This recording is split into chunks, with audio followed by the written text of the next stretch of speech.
우리 믿음의 근거는 오직 말씀입니다. 아멘. 그리고 우리의 성공적인 예배는 성공적인 인생을 반드시 살게 하십니다. 왜냐하면 우리는 살아계신 하나님을 예배하는 자이기 때문에 그렇습니다. 하나님은 언약의 하나님이시요 말씀으로서 그 언약을 이루시는 하나님이십니다. 그래서 하나님 은혜와 하나님 주시는 그 진리의 자유가 여러분들과 여러분들 가정과 또 여러분들 생업에 넘쳐남을 인하여서 오직 주님 한 분만 자랑하는 복된 삶이 되시기를 예수 그리스도의 이름으로 축복합니다. 계속해서 요한복음 말씀을 묵상합니다. 요한복음은 지난번에도 말씀드렸다시피 사도 요한이 초대교회의 사람들이 점점 믿음을 잃어가고 있을 때 예수님이 죽고 제자들도 죽고 선교하고 난 뒤에 이제 전체적인 분위기가 직접 경험한 사람들이 없어지고 사라진 그때에 이제 이단 사설들이 들어오게 되고 말씀을 왜곡하는 자들이 생기게 되고 거짓으로 복음을 전파하는 자들이 생기게 되고 자기 이권을 따져서 교회 안에서 행사하는 자들이 생기게 됨으로 인하여서 교회가 온전하게 믿음 가운데 신앙 가운데 서지 못하게 방해하는 것들이 너무도 많았었습니다. 이 하나님은 요한을 통하여서 그동안 해주신 하나님의 깨달음과 또다시 복음에 대한 하나님 주시는 그런 강력한 힘에 의지하여서 이들을 다시 한번 세워주고 복음이 이런 것이고 너희가 가지고 있는 믿음이 바른 믿음이니 절대 흔들리지 마라. 예수님 다시 오실 것이고 또 이를 통하여서 하나님은 반드시 너희를 통하여서 하나님의 역사를 이룩하실 것이다 라고 하는 강력한 메시지가 바로 요한복음의 말씀입니다. 그래서 지난 시간에 이어서 사도 요한은 세례 요한을 들어서 예를 들면서 살아계신 하나님 예수 그리스도가 우리 메시아가 분명하다라는 것을 증언했습니다. 그래서 오늘도 본문 속에서 사도 요한은 세례 요한이 했던 말들을 또한 예를 들고 또 세례 요한의 두 제자가 예수님을 따라가는 그런 상황 속에서 과연 어떤 말을 할 것인가. 그러면서 본문 제목이 보라 예수께 나오라 라는 제목을 가지고 말씀 살펴보겠습니다. 여러분 예수님이 요한복음 14장 6절에 우리가 너무도 잘 아는 말씀이죠. 내가 길이요 진리요 생명이니 나로 말미암지 않고는 아버지께 올 자가 아무도 없다. 이 말은 뭐예요? 예수님을 의지하지 않으면 아버지께 올 사람이 한 명도 없다는 거예요. 즉 선택의 여지가 없다. 다른 길이 없다라는 것이죠. 반대로 이야기해보면요, 다른 길이 전혀 없는 그들에게 이제 문이 열렸다. 은혜의 문이 열렸다라는 의미죠. 그렇죠? 가망이 없는 그들에게 이제 예수라는 문이 활짝 열림으로 인하여서 그들에게 구원의 길이 열렸다라는 의미가 있는 것이죠. 여러분 우리는 예수 그리스도를 믿음으로 말미암아서 구원을 얻었습니다. 그래서 길과 진리 되신 예수님, 그 예수님으로 인하여서 우리는 아버지와 늘 함께 살아가고 있는 하나님의 자녀입니다. 그래서 자녀들인 여러분들은 하나님의 자녀잖아요. 그래서 영적으로 여러분들은 다 같이 한 가족인 거예요. 한 패밀리인 거예요. 여러분들은 자매요, 형제들이라는 거예요. 그래서 우리는 영적으로 한 형제요, 한 자매, 또 한 몸으로서 교회 공동체를 이뤄나가고 있고 모든 중심에는 예수 그리스도가 중심이라는 것이죠. 이것을 잊지 않고 우리는 살아가야 될 것입니다. 여러분 주님만을 믿는다는 것이 무슨 의미겠습니까? 나는 길이요 진리요 생명이니 라고 하는 이 말씀에 따라서 예수를 믿고 우리가 구원을 얻었다면 우리는 어떤 삶을 사는 것이 마땅한가를 우리는 잘 생각해 봐야 된다는 것이죠. 여러분 예수님은 이 땅에 무엇하러 오셨어요? 우리를 구원하러 오셨어요. 그래서 우리는 구원을 주셨고 영원한 영생의 소망을 우리를 가졌어요. 그래서 우리의 꿈은, 우리의 소망은 주님 다시 오시는 그날과 아니면 우리가 먼저 주님 앞에 서는 날 우리가 영원한 생명을 가지고 누리고 하나님과 더불어서 사는 그 꿈을 우리는 가지고 있는 것이에요. 이 꿈을 향하여서 우리는 달려가야 된다는 것이죠. 그렇다면 나는 길이요 진리요 생명이라고 하신 예수님을 믿는다는 것은 길과 진리요 생명은 이 땅의 영화를 위해서 이 땅의 부귀를 위해서 주신 것이 아니라는 것을 우리는 명확하게 알아야 됩니다. 여러분 그리스도인이라면은 이 영적인 원리의 중심 가운데 서 있을 때 그때 비로소 우리는 신앙의 길을 걸어갈 수 있으며 예수님을 닮아가는 삶을 살게 됩니다. 여러분 잊지 마세요. 우선순위가 바로 예수 그리스도라는 사실에 대해서 굳건하게 붙드시기 바랍니다. 성경에서는 빛과 소금이라는 예화가 참 많이 있죠. 그죠? 요즘처럼 24시간 전기가 들어오면 불을 켜도 되죠. 요즘처럼 김치 냉장고도 있고 냉동실도 있고 냉장고도 있기 때문에 음식이 상할 이유가 없습니다. 그렇죠. 맛을 내는 것도 다시다도 있고 여러 가지 양념들이 있기 때문에 음식 맛을 잘 내지요.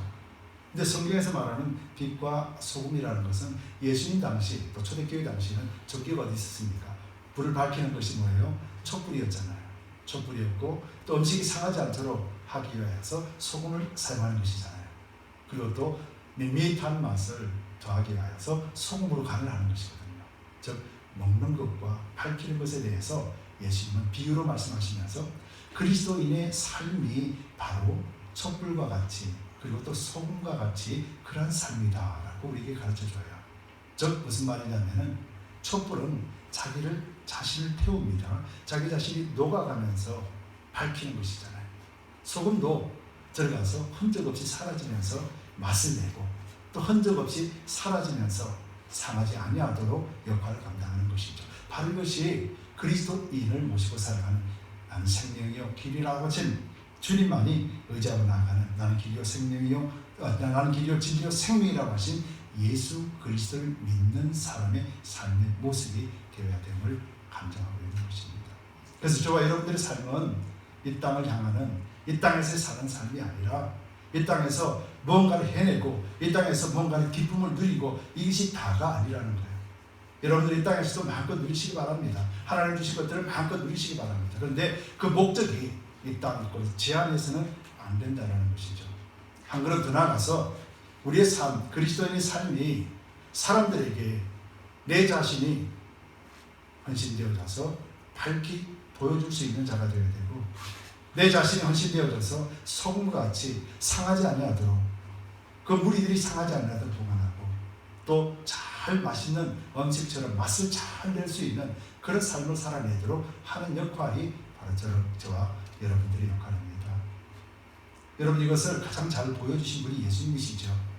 그리고 또 세례 요한도요 가장 이 모습을 잘 보여준 사람 중에 한 사람이에요. 여러분 본문을 통해서 한번 그것을 살펴보기를 원해요. 보라 예수께 나오라. 사도 요한은 세례 요한을 통해서 어떤 말씀으로서 우리에게 이런 삶을 요구하고 있는지 본문을 통해서 한번 살펴보기를 원합니다. 본문을 보면은 요한이 세례를 이렇게 주면서 사람들을 이제 다시 하나님을 섬길 수 있도록 놀라운 기적과 이적들을 세례 요한이 체험했죠. 그리고 또 세례 요한이 세례를 줄 때마다 뭐라고 세례를 주냐면은 회개하라 천국이 가까웠다 라고 하면서 사람들에게 이렇게 세우시면서 회를 주는 것이 곧 하나님을 섬기는 첫 번째 단추로서 그렇게 역사하는 것을 보게 돼요. 여러분 세례라는 것은 지난 시간에도 말씀을 드렸습니다. 유대인들도 그런 세례가 있습니다. 그러나 세례 요한이 준 세례는 그 세례를 통하여서 하나님을 보게 하고 또 예수 그리스도를 예비하는 예비의 형식이라는 것을 세례 요한은 말하고 있죠. 여러분 오늘 본문을 보겠습니다. 본문의 29절에 보면은 이튿날 요한이 예수께서 자기에게 나오심을 보고 가로되 보라 세상 죄를 지고 가는 하나님의 어린 양이로다 라고 이렇게 말을 합니다. 여러분 이 말을 그냥 한글로 읽어보면은 그냥 그런 말이구나. 예수께서 나오는데 세례 요한이 보면서 세상 죄를 지고 가는 하나님의 어린 양이로구나. 그래 예수님은 십자가에서 우리의 대성물이 되셨지 라고 생각할 수 있겠습니다. 그러나 당시만 해도 유대인들에서 당시만 해도 메시아를 기다리는 그들에게는 이 메시지가 얼마나 강력한 메시지인지 모릅니다. 여러분 말씀을 보면은 보라 그러면서 세상 죄를 지고 가는 하나님의 어린 양이로다 라고 말합니다. 보라 라는 말의 의미는요 그냥 한번 볼래? 저분이 예수님이야 라고 하는 의미가 아니에요. 보라 라고 하는 것은 저분이 메시아이기 때문에 이제 저분 따라가 라는 의미예요. 왜 그랬냐면은 뒤에 따라오면 세상 죄를 지고 라는 말이 있죠. 여기서 지고 라는 말은 세상 죄를 없이 하고 즉 세상 죄를 모든 값을 다 지불하시는 분이라고 나온 거예요. 무엇을 지불해요? 어린 양이로다. 하나님의 어린 양이로다 라고 말하는 거예요. 여러분 유대인들은 어린 양이라고 그러면은 금방 알아채죠. 유대인들은 금방 알아채요. 어린 양 그러면은요 유대인들은 세 가지를 기억해요. 첫 번째는 뭐냐면은 애국을 나올 때 출애굽을 할 때 유월절 행사에서 어린 양을 잡죠. 그래서 그 보혈을 어떻게 합니까? 문설주와 인방에 바르잖아요. 발랐을 때 그 속에 있던 모든 사람들이 유대인이 아니라 이방인도 다 구원을 얻었죠. 다 살았단 말이에요. 이것을 떠올리는 거예요. 그렇구나. 어린 양 그러면은 우리를 구속하고 우리를 구원하는 그런 의미를 금방 받아들이는 거죠. 두 번째로는 그들은 무엇으로 받아들이겠습니까? 두 번째로는 이제 그들이 가장 존경하게 여기는 아브라함을 바라보겠죠. 아브라함과 이삭의 그 관계 속에서 모리아 제단에 이삭을 바쳐라 그랬을 때 아브라함은 이삭을 바칩니다. 전심을 다해서 바칩니다. 그랬을 때 하나님은 아브라함에게 그렇게 말하죠. 아브라함아, 내가 이제 내 믿음을 알겠다 라고 말씀하시면서 하나님께서 친히 어린 양을 준비해 두셨어요. 즉 이삭을 대신할 대속물로 어린 양을 준비해 두신 것을 유대인들은 또 기억하게 되는 거죠. 세 번째로는 이 어린 양을 기억한다는 것은 유대인들이 광야 40년을 살면서 하나님 앞에 번제를 드리는 제단을 떠올리게 되는 거죠. 여러분, 어린 양은 속죄제를 드리는 것이거든요. 피를 흘리고 모든 살들을 각을 떠서 그래서 번제단에 다 태워버립니다. 그러고 난 뒤에 하나님 앞에 모든 죄 사함을 얻는 그런 죄 의식을 경험하는 것이 바로 어린 양이에요. 그래서 이 말씀을 요약해 보면요, 유대인들은 이 말씀이 어떤 말인지 금방 알아채요. 근데 유대인들은 이 말을 몰랐단 말이에요. 누가 알았어요? 제자들이 아는 거예요. 그래서 오늘 본문 속에서 이렇게 말하죠. 본문 36절부터 한번 볼게요. 또 이튿날 요한이 자기 제자 중 두 사람과 함께 섰다가, 제자 두 사람과 함께 있습니다. 그러면서 예수의 다니심을 보고 말하되 보라 하나님의 어린 양이로다. 요한이 이렇게 말하니까 두 제자가 그의 말을 듣고 예수를 쫓거늘.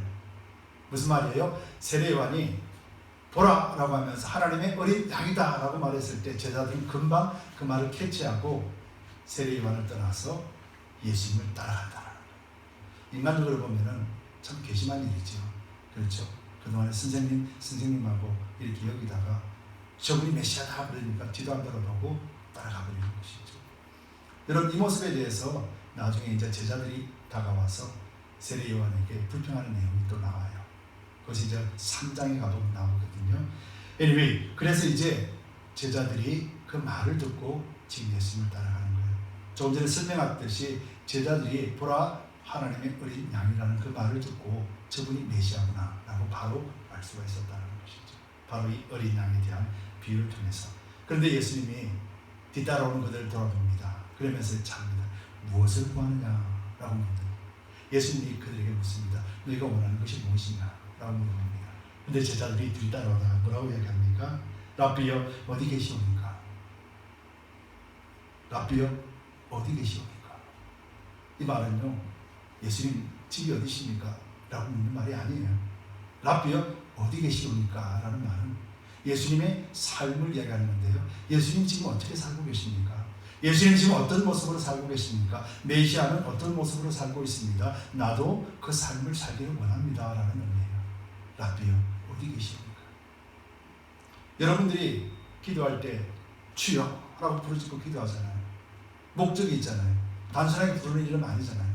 주님 하고 부를 때는 분명한 목적이 있죠. 여러분들이 기도할 때 분명한 목적이 있지 않습니까? 제자들도 그 목적을 가지고 있었던 것이죠. 라비여 어디 계시옵니까? 내가 그동안 갈망했던 메시아를 이제 만났습니다. 이제는 메시아의 삶을 따라가겠습니다 라는 고백을 지금 하고 있는 것이죠. 그리고 난 다음에 예수님께서 이렇게 말씀하시죠. 와 보라. 여기서 와 보라라는 말은 예수님이 초대한 것이에요. 오라라는 말이에요. 그리고 보라라고 말씀하시는 거예요. 보라라고 하는 말씀은 바로 예수님의 삶을 보라는 것이에요. 예수님의 삶을 따라가기로 작정한 그들에게 내 삶을 이제부터 너에게 보여줄 것이다 라는 말이라는 거예요. 여러분, 이것은 단순한 말이 아니에요. 예수님께서 이 땅에 오신 목적을 그들을 통하여서 보여주게 하고 그들을 통하여서 그 목적을 이루시겠다라고 하시는 하나님의 결단이라는 것을 의미하는 것이죠. 여러분들 예수 그리스도 믿으시죠? 믿는다면 여러분, 저와 여러분들은 누구를 닮아야 되겠습니까? 예수님을 닮아야 돼요. 예수님을 닮아야 돼요. 예수님을 닮기 위해서는 여러분 무엇을 해야 되겠습니까? 와, 보라! 라고 했으면 여러분들이 예수님과 같이 살아야 되는 거예요. 이 말이에요. 예수님께서 와, 보라 그러는 거를 한번 보고 마음에 들면 쓰고 마음에 안 들면 가라라는 말이 아니에요. 너희가 결단하지 않니? 너희가 랍비여 어디 계시오니까 선생이여 내가 선생의 삶을 배우기를 원합니다. 내가 선생의 삶을 닮아가기를 원합니다. 나를 받아주옵소서. 너희가 고백했지 않느냐. 와, 보라라는 거예요. 그래서 예수님의 삶을 너희도 살아내라 이 말이죠. 여러분, 이것이 단순한 주고받는 대화가 아니라 이 속에는 결단의 마음이 있어야 되고 예수 그리스도를 영접하는 자로서 당연히 해야 될 마음이 있다는 것이에요. 여러분, 우리 그리스도인들이 오늘 교회가 참으로 예수 그리스도를 닮아가는 삶을 살기를 갈망합니까? 참으로 예수님의 제자가 되기를 소망하는 마음이 불같이 일어나고 있습니까?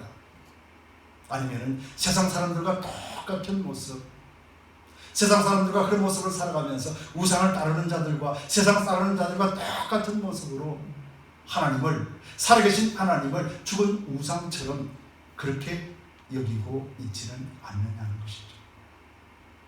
여러분, 예수님은 살아계십니다. 오늘도 살아계셔서 저와 여러분들에게 함께 하십니다. 여러분, 예수님은 오늘 우리에게 말씀을 계십니다. 이 말씀을 온전하게 알게 하시기 위하여서 예수님을 십자가에 죽으시고 부활하시고 승천하시면서 우리에게 하나님께서는 놀라우신 성령 하나님을 우리에게 보내주신 것이에요. 성령이 우리 속에 계심으로 말미암아서 우리가 구하고 자꾸 두드릴 때마다 성령을 통해서 하늘문을 열어주시고 예수 그리스도의 그 비밀들을 하나하나 알려주신다는 거예요.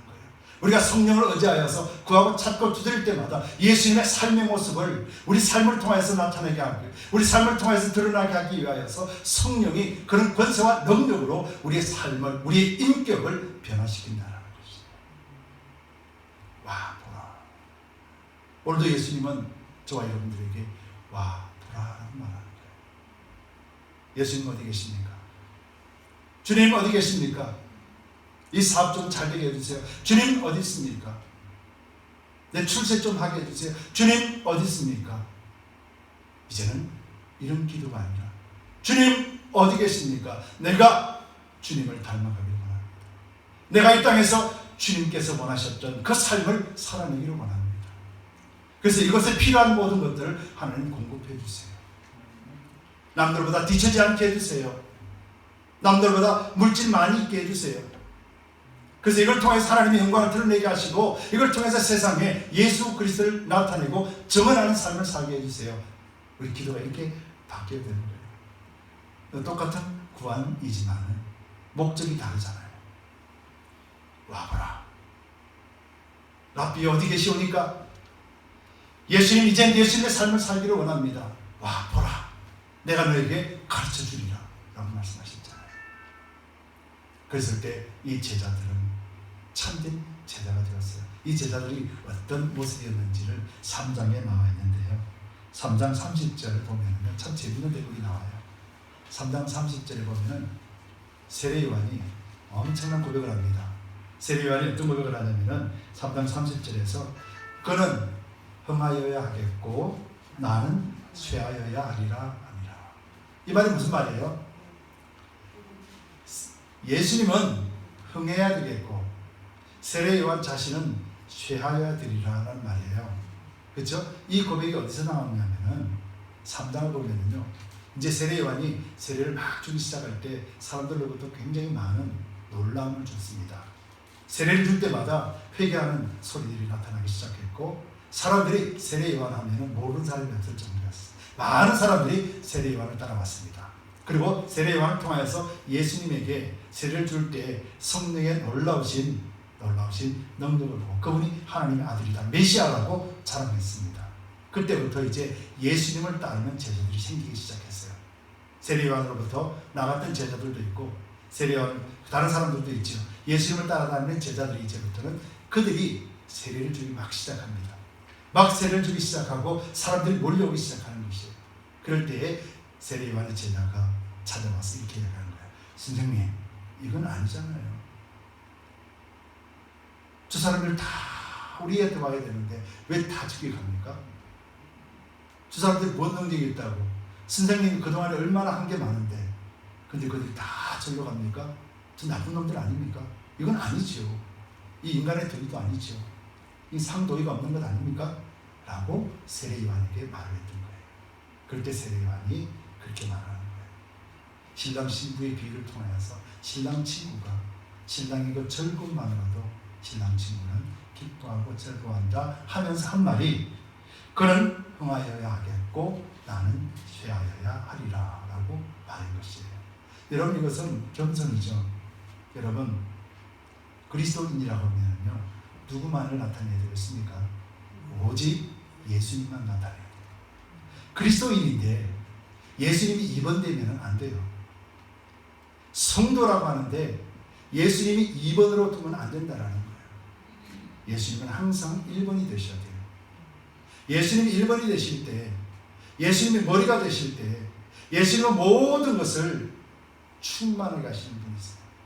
예수님이 2번이 되시면은 그 1번 때문에 예수님은 아무런 일도 하지 않으세요. 이것이 영적인 능력이에요. 그래서 우리 모든 삶 속에 예수님을 1번으로 두시기 바랍니다. 그리고 예수님 한 분만 자랑하시기 바랍니다. 여러분 예수를 자랑해보세요. 여러분들 삶에 어떤 변화가 생기는가. 예수님 자랑해보세요. 여러분 가정에, 여러분 자녀에게 하나님 어떻게 축복하시고 어떻게 인도해 가시는가. 여러분 보세요. 우리가 365일 애쓰고 수고한다는들 우리가 원하는 것 이룰 수 있겠습니까? 이룬다 한들 그것이 나에게 참된 만족이 있고 참된 기쁨이 되겠습니까? 내일 되면 또 다른 고민이 생기고 내일 되면 또 다른 목적이 생기고 내일 되면 또 다른 불만이 생기고 내일 되면 또 다른 고통이 생기고 내일 되면 또 다른 문제가 생기는 것이 우리 인생 아닙니까? 예수님을 1번으로 두십시오. 그는 흥하여야 하겠고 나는 쇠하여야 하리라. 이 말씀은 나는 그리스도 안에 있고 그리스도가 나를 주관하리라 라는 고백입니다. 왠줄 아십니까? 예수님이 십자가에 죽으셨을 때 나도 이미 죽었고 예수님이 부활하실 때 나도 부활하였고 우리가 그리스도 안에서 산 자이기 때문에 그렇다는 것이에요. 여러분 그래서 우리 입술로는 매일같이 예수 그리스도 한 분만 자랑해야 됩니다. 여러분 오늘 이 시대는 어떤 시대입니까? 오늘 이 시대는 예수님 없어도 너무도 잘 된다고 생각하는 시대입니다. 교회도 마찬가지고 우리 마음속에 그런 것들이 자리 잡고 있지 않습니까? 특별히 이 팬데믹이라는 기간을 통해서 우리 마음속에 들어온 이것이 얼마나 우리 믿음과 우리 신앙을 흔들어 놓고 있는지 여러분들 직접 경험하고 있지 않습니까? 여러분 말씀 한 줄 읽기가 얼마나 어려운지요. 기도 한번 하기가 얼마나 어려운지요. 이해하려고 하는 것이 얼마나 어려운지요. 용서해 주려고 하는 것이 얼마나 어려운 일인지요. 그렇지 않습니까? 여러분 돌아보시면 작년보다 올해가 더 심해요. 그리고 내년은 더 심할 것입니다. 이것이 마지막 때를 향해 달려가고 있는 죄악의 모습이라는 거예요. 죄가 관영할 때 하나님은 심판하십니다.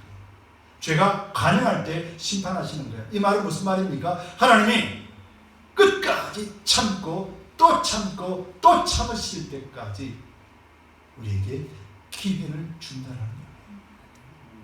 죄가 관영했다는 것은 꽉 차서 죄가 충만했다는 말이에요.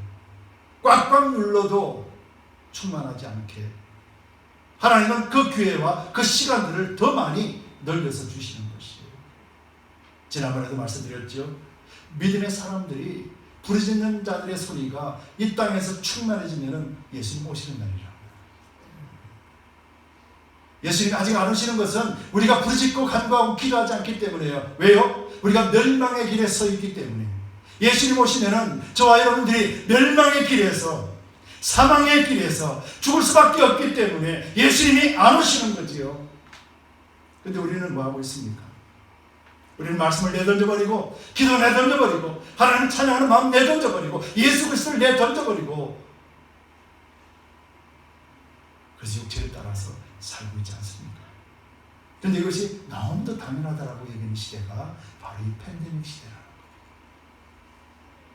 거예요. 아무도 당연해요. 저는 이것을 바라보면서 속으로 통곡을 하는 거예요. 세례요한은 자기 자신이 쇠하면서 예수 그리스도를 왜 나타냈을까요? 세례요한은 왜 예수님이 이 땅에 나타나신 것 이것만으로도 만족했을까요? 오직 예수님만이 이 모든 인류를 구원하실 수 있기 때문에 그분을 지금 우리가 갖고 있는데, 그분을 지금 우리가 안고 있는데, 근데 우리는 저 사람들에게 그걸 주지 않는다. 나만의